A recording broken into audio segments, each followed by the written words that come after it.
How you guys doing out there? Camilo Gutierrez. We're going to go over a series of 3 hip and quad openers. So we're going to basically start off with our mobility series, which is a great quad and hip opener. So I'm going to go ahead and on this side right here, knee to ground, I want to make sure my knee is underneath my hip.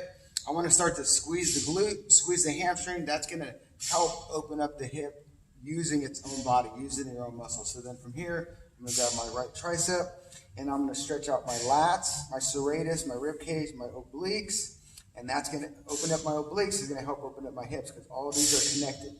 So right here, chest up, and I'm going to lean into it, actively squeezing the glutes and hamstrings. All right, that's stretch 1. That's just to wake it up. And I'll go to the other side, do the same thing.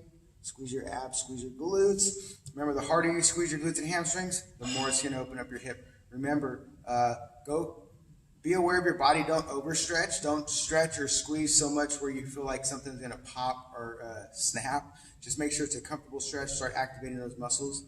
Remember, these are the opposing muscles for your glutes and hamstrings, or your opposing muscles for your quads, hips, and obliques. So here, we're going to go to the next one, which is, you can do this before your workout, after your workout, during your workout, if you feel some tightness and you want to alleviate it. Remember, tight quads or tight hips aren't naturally going to go away after one stretching session. So this is maintenance, recovery, mobility, stuff that is going to be ongoing. It's an ongoing process, especially after maybe a heavy quad workout. You're probably going to have to do a few extra minutes of quad stretching or hip stretching. And then sometimes you can back off. But there are always going to be a maintenance amount of time where you're going to have to stretch your hips and quads on a routine basis. So right here, I'm going to ask the cameraman to step over here to the side. I'm going to use this wall right here. I'm going to get my quad and hip aligned up with the wall. Right here, foot flat. So for me, I can go pretty much straight up. It was about 100, almost 100 degrees right there. Right here, Tad, about this. What degree is that? Should be a full 180. It's a full, 180 right here. I'm pretty close right here. So chest up. Now, you might not be able to get into this position. So you're gonna have to modify it. Bring your knee out, bring your foot out. So if you have to come out this far, that means you have really tight hips, quads, maybe some ankles, and tight knees. So gradually over time, utilize this stretch. We want to go for about 2 minutes, 1 to 2 minutes maintenance, 20 seconds, 25 seconds. That's the very low end. That means you're doing this pretty much every day, 4 to 6 days a week. You can do that, but you want to make sure you get at least a couple sessions in there where you're spending at least 2 to 3 minutes per stretch, so those muscles get time to relax and they actually do open up. So right here, I'll bring it back again. I'm going to close up, get as close as I can, and now I'm going to push myself into the wall. I'm pushing myself into the wall with my lead foot, chest up. And then I'm also actively squeezing my glutes and hamstrings. That's going to open up my hip again right there.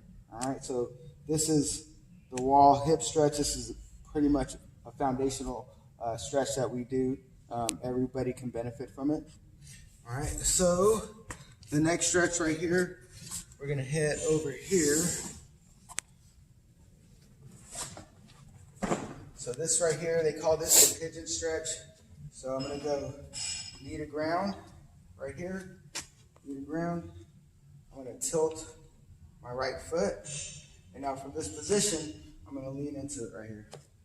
As you notice, my ankle and hip, or ankle and knee are in alignment right here. So that allows me to put the right amount of pressure into the ground. And depending on where you're tight, you might feel tightness here at the ankle, knee, or hip. For me today, I feel the tension right here in the hip, and then you're going to lean into it. Remember, each stretch is a little bit tailored in terms of like the intensity, so I can push down and lean into it and change the angle a little bit. All right, so this is the pigeon stretch. It's a great stretch to open up those hips, and I'm going to lower it right here onto the ground, and then I'm going to lay into it right here. It took me probably about 4 months to get into this position right here. So this is the basic pigeon position, and you want to make sure once you get into this, the body or the foot's gonna want to come into the body. So now you've changed the stretch. So if my foot is coming in towards my hip, now I've changed the angle. Now it's a hip stretch, or it's a quad stretch. Right here, I gotta make sure I get that angle right here. Knee, ankle, hip, right here. That angle is very important because I can do this all day. You can do this all day. Lean into this one. That's fine, that's a good stretch, but it doesn't get the hip, all right?